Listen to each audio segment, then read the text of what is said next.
Hello everyone, welcome back to my channel. तर मागे आम्ही गेलो होतो एल्प्रो मॉलमध्ये. मी एक शॉर्ट टाकला होता की एल्प्रो मॉलमधला, पण माझा लाँग व्हिडिओ टाकायचाच राहिला होता. मागे काही दिवसांमध्ये आम्ही जरा बिझी असल्यामुळे मला टाकता आला नाही, पण मग म्हटलं की आपण आता टाकला तरी काही हरकत नाही आहे. सर्वांना आपण काय काय केलं ते शेअर करूया.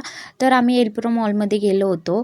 हे आईस एज आयलंड आहे, म्हणजे त्याची थीम केली होती त्या मॉलमध्ये.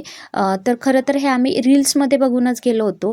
रील्समध्ये मुलं पाहतात आणि मग त्यांना ते ॲट्रॅक्टिव्ह वाटतं आणि या अट्रॅक्शनमुळं भरपूर लोकं इथे येतात. संडे असल्यामुळे खूपच गर्दी होती आणि सर्वच लहान मुले होते जास्तीत जास्त. त्यामुळे कारण हे जे कार्टून टाईप आहे हे, त्यामुळे मग मुलं त्याला ॲट्रॅक्ट होतात आणि मग सर्व पॅरेंट्स देखील त्यांना घेऊन येतात. तर तिथे छान माहिती वगैरे पण लिहिली होती की कोणते प्राणी ॲनिमल्स कोणते आहे ते, पण एवढं गर्दी असल्यामुळे एवढं काय वाचता आलं नाही. तर आम्ही थोडंसं मॉलमध्ये फिरलो. तसं तर श्रीजालाच घेऊन आलो होतो स्पेशली फिरण्यासाठी, आणि तिच्यासाठी तिला जे जे पाहिजे होतं तेच आम्ही केलं. तिला ह्या टॉय ट्रेनमध्ये बसायचं होतं, तर तिच्यामुळं मग मला पण बसावं लागलं, कारण तिचे पप्पा म्हटले तिला एकटीला बसू नको. तर आम्ही दोघी देखील त्या टॉय ट्रेनमध्ये बसलो.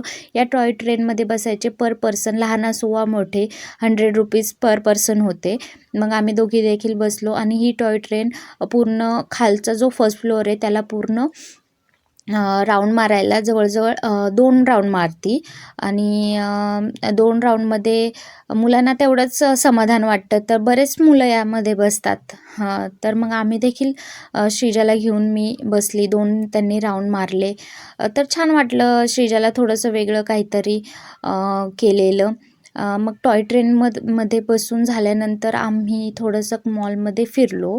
खरं तर आम्हाला तर काही घ्यायचं नव्हतं, कारण खेळण्यासाठी शक्यतो आम्ही आलो होतो श्रीजासाठी. पण आम्ही गेम झोनमध्ये पण गेलो नाही. त्याआधी म्हटलं की आपण बाहेर काय काय आहे ते बघूया. तर तिथे विंटर स्पेशल म्हणून असे स्टॉल देखील लावले होते छान. मॉलच्या थोडंसं बाहेर असा स्पेस आहे, तिथे असे स्टॉल लावले होते. तर पहिले तिथे गेलो आम्ही. तिथे खूप छान असे स्टॉल लावले होते, हँडमेड वस्तू. अजून काही जणांनी साड्यांचे देखील स्टॉल होते, काही चपलांचे होते, असे जुती देखील होत्या. इथे छान अशा हिल्सच्या ज्या जुती होत्या त्या जवळजवळ 1200-1300च्या होत्या. आणि ज्या फ्लॅट होत्या जुती त्या 700-800च्या रेंजमध्ये होत्या. त्यानंतर मग आम्ही तिथे आतमध्ये गेल्यानंतर मग तिथे कुर्तीचे देखील स्टॉल होते आणि असे लहान मुलांना खेळायचे देखील होते. मिकी माऊस होते, अशी लंडन बस म्हणून होती. आणि कमी रेंजमध्ये हे ठीक आहे. हे जे स्टॉल लावले होते ते बरेच जण काही खरेदी करत होते. काही फूडचे देखील स्टॉल होते इथे, पाणीपुरी वगैरे. श्रीजाला फक्त इथं खेळायचंच होतं, तिला खायचं प्यायचं नव्हतं काय. त्यामुळे मग आम्ही इथे थोडंसं तिला खेळायला लावलं. तोपर्यंत मग मी थोडेसे स्टॉल बघितले, काय घ्यायचं आहे का आपल्याला. तर इथे काय नाही, लहान मुलांचंच होतं सगळे असे क्लेचर वगैरे. आणि हे जे सेट होता तो 200ला होता पर सेट. आणि अशी लंडन बस होती, त्यामध्ये पण लहान मुलांना पण बसू शकतो, आपण देखील बसू शकतो. तर त्यानंतर मग आम्ही परत ते सगळं करून मग परत मॉलमध्ये आलो.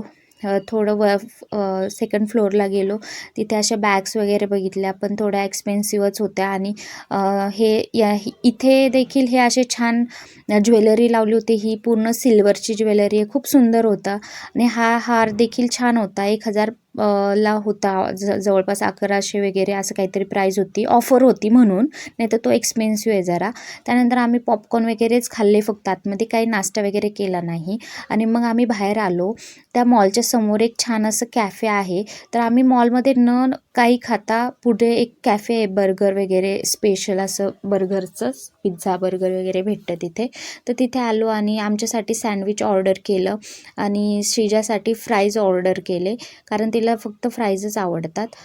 त्यानंतर मग आम्ही बर्गर आणि फ्राईज वगैरे खाऊन मग नंतर आम्ही मॉलच्या जे तिथे पार्किंगला गाडी लावली होती म्हणून मग तिथे गाडी बसलो आणि एक्झिट केलं.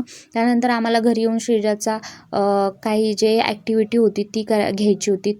तर तोपर्यंत ते दोघं आपले काय ॲक्टिव्हिटी करत होते. तर असा गेला होता आमचा तो दिवस.